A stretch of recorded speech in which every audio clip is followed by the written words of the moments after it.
Cannes, que l'on soit étudiant ou milliardaire, un soir, chacun marchera sur le fameux tapis rouge. Une première, une exposition de peinture en prison. Cela se passe au centre de détention de Muret, près de Toulouse. Les détenus peuvent découvrir une quarantaine d'œuvres et même participer à des ateliers. L'art en prison comme moyen d'intégration aussi, comme nous le montre ce reportage de Frédéric Agnès, Renaud Villain et Pascal Delporte. Derrière ces murs, 600 condamnés. Leurs peines vont de 2 ans à la perpétuité. Au centre de détention de Muret, ils sont libres de circuler et se retrouvent souvent dans ce long couloir. À la mort de Marilyn Monroe en 1962, Andy Warhol. Et ce n'est bien sûr pas un hasard si c'est cet endroit précisément qui a été choisi pour accueillir une quarantaine d'œuvres originales prêtées par un musée, une première dans une prison. C'est le couloir central où tout se passe et ça met un peu de gaieté. C'est une porte aussi vers la liberté, parce que ça nous permet aussi d'être connecté avec l'extérieur aussi. Et par sa démarche, il voulait en sorte... Tous les mardis, la plasticienne Catherine Branger propose une visite guidée. Ce jour-là, un échange nourri a lieu avec les détenus. Il voulait que ce soit facile. Là, il me semble que le mérite est un peu moins grand, il me semble. Une petite victoire, car cette initiative inédite a aussi pour but de lutter contre un mal répandu chez les détenus de longue peine, le repli sur soi. Ça fait partie d'une ouverture et d'un droit citoyen de pouvoir avoir accès encore à la culture. Une réflexion qui fait écho à une autre, émanant cette fois d'un homme détenu ici depuis une dizaine d'années. C'est comme si on enfermait une bête dans une cage, au bout d'un moment, 10 ans, sans qu'elle fasse rien. Qu'est-ce qu'elle va devenir après la personne? Bon, d'accord, on a fait une connerie, on la paye, mais bon, il faut nous punir justement, quoi.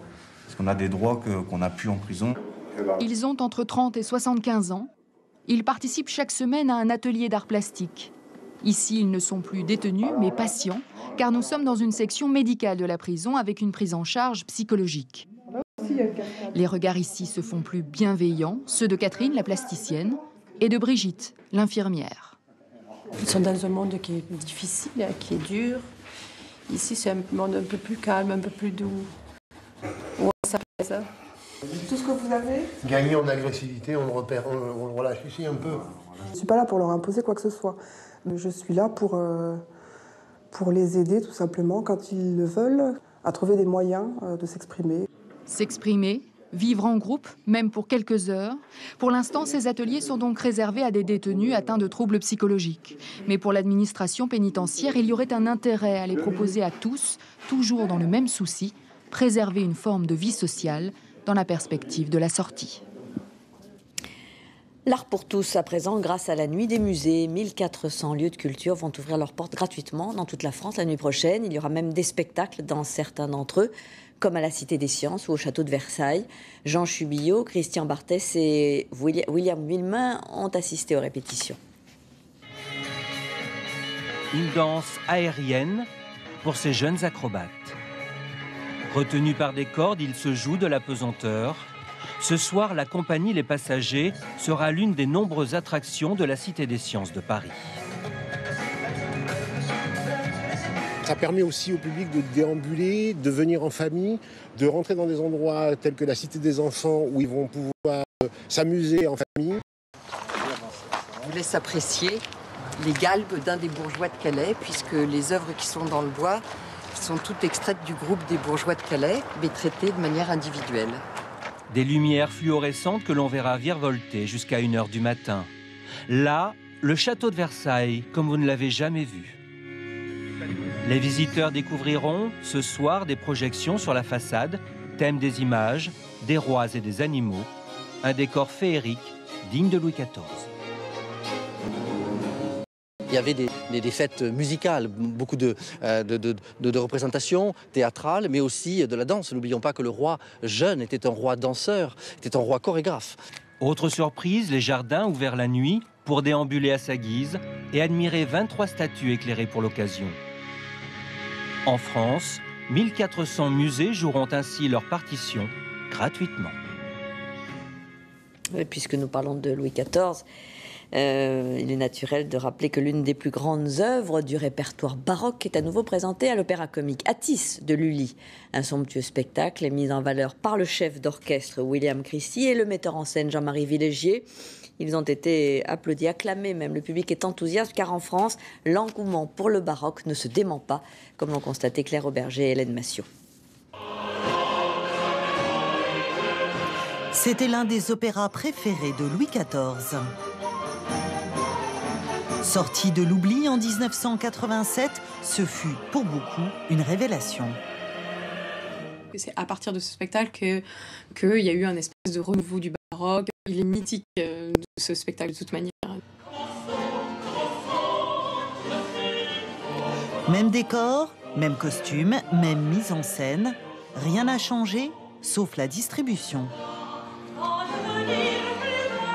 À l'origine de cette reprise, un riche mécène américain. Avant qu'il meure, il souhaitait revoir Atis. Pourquoi? Parce qu'Atis a tout simplement transformé sa vie. C'est un moment d'enchantement.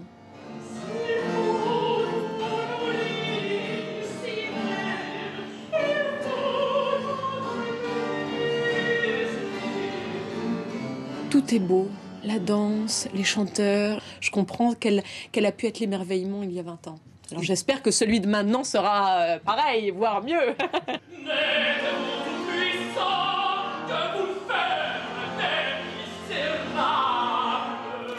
Atis est une tragédie lyrique. Et cette production reste 20 ans plus tard l'une des plus belles portes d'entrée dans l'univers du baroque. C'est donc à l'Opéra Comique et c'est la fin de ce journal. Je vous retrouve dans un tout petit instant pour le magazine reportage. À tout de suite.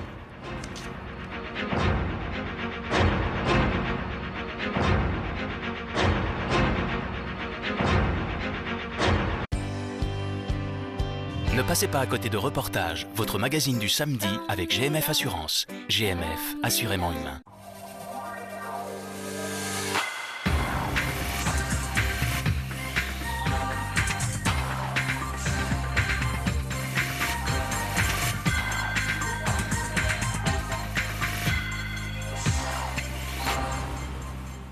Bienvenue à présent dans Reportage, le magazine de la rédaction, avec deux parties désormais comme chaque samedi. Cette fois, dans un deuxième temps, nous retrouvons 20 ans après un médecin de campagne, mu par une véritable passion, une vocation. Celui-là parcourt les petites routes de Lozère, toujours au contact de ses patients et de la nature aussi. Et il passe sa vie avec bonheur à se mettre à l'écoute des autres.